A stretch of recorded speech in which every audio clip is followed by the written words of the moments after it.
Good morning students, welcome to SST So Simple Tutorial। पिछले class में हम लोगों ने देखा कि कॉन्स्टिट्यूशन ने राजा के पावर्स को लिमिट किया और फ्रांस में कॉन्स्टिट्यूशनल मोनार्की की नींव रखी। आज हम लोग शुरू करेंगे unit 3 France abolishes monarchy and becomes a republic. इससे पहले कि आज की बात आगे बढ़े, मैं एक घटना का जिक्र पहले करना चाहता हूं जो अक्सर छूट जाता है। So come to page 18 and see figure 12।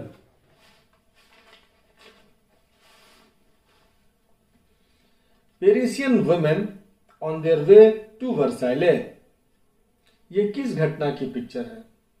ये घटना 5 अक्टूबर 1789 की है। पेरिस में ब्रेड की भारी कमी थी। उधर 1 अक्टूबर को राजा ने वर्साइले में एक दावत दे दी। लोगों का नाराज होना तो स्वाभाविक ही था, तो भारी संख्या में औरतों ने वर्साइले के लिए प्रस्थान किया। वहां गार्ड्स को मार डाला और पैलेस पर कब्जा कर लिया। राजा पेरिस में रहेगा तभी तो वहां के प्रॉब्लम समझेगा। वर्साइले में रहकर तो यह सब मुश्किल था। इसीलिए औरतों ने राजा और उसके परिवार को साथ पेरिस चलने के लिए विवश किया और सबको साथ लेकर पेरिस आ गए। पेरिस में उन्हें पैलेस ऑफ टुइलेरिये में रखा गया। दरअसल यह बुर्बो राजाओं का ही पैलेस था। जब लुई 14 ने वर्साइले में नया पैलेस बनवाया तो वे वहां शिफ्ट कर गए थे। इसके बाद राज दरबार भी वहीं शिफ्ट कर गया था। इस लेसन में बाद में जब मैं कहूंगा कि लोगों ने पैलेस ऑफ टुइलेरिये में धावा बोलकर राजा को होस्टेज बना लिया, तो आप ये सवाल नहीं करेंगे कि जब राजा पैलेस ऑफ वर्साइले में रहता था तो पैलेस ऑफ टुइलेरिये में क्या कर रहा था। खैर, तो जिस समय कॉन्स्टिट्यूशन लिखा जा रहा था उस समय राजा यहीं रह रहे थे। ओके, अब हम लोग आज अपने टॉपिक पर आते हैं।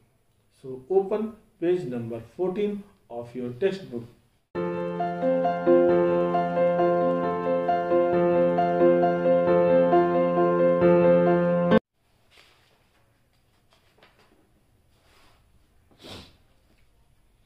जब कॉन्स्टिट्यूशन तैयार हो गया तो राजा ने उस पर साइन कर दिया।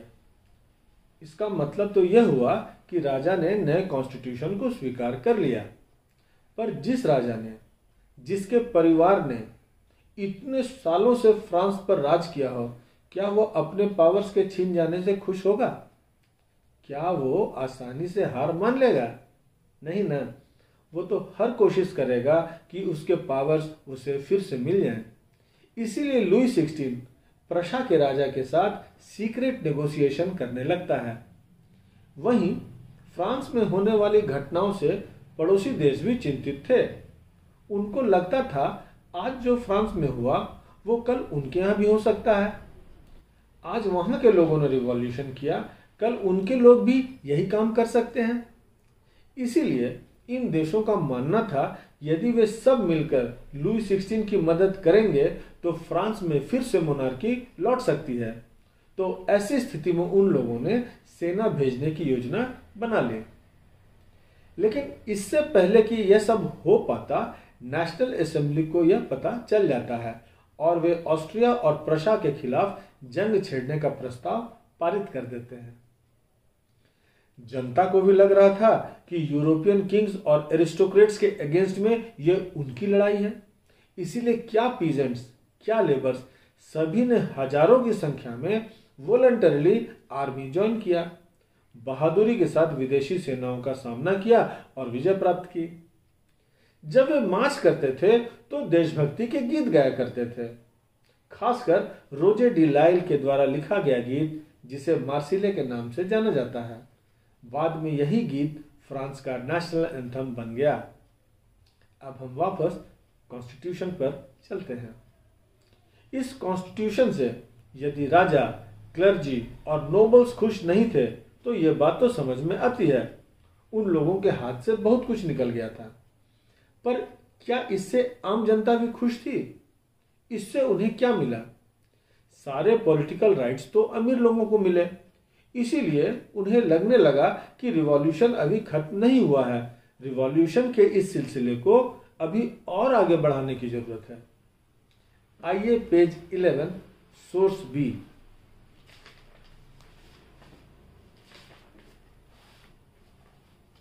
इसमें जियां पॉल मरा क्या कहते हैं?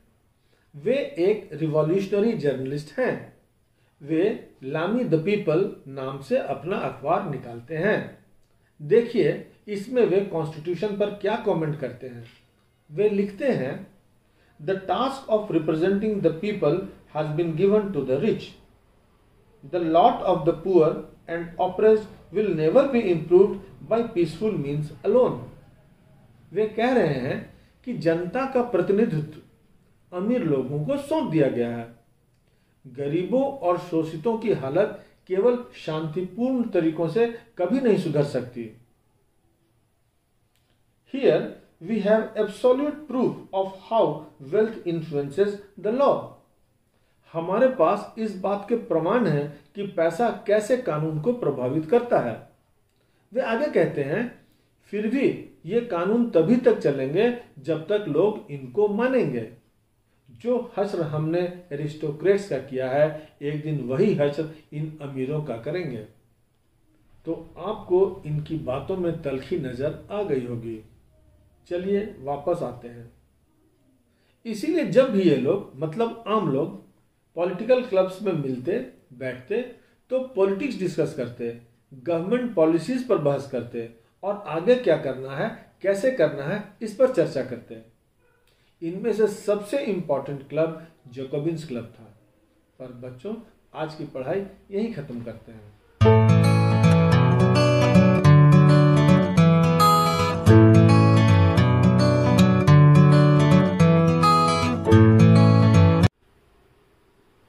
Now you should be able to answer these questions. What is Marseillais? 2. Who composed it? Which was the most important club where people used to discuss the government policies? In the next class, we will continue with the same unit, same story. Till then, keep reading and have a nice time. Thank you.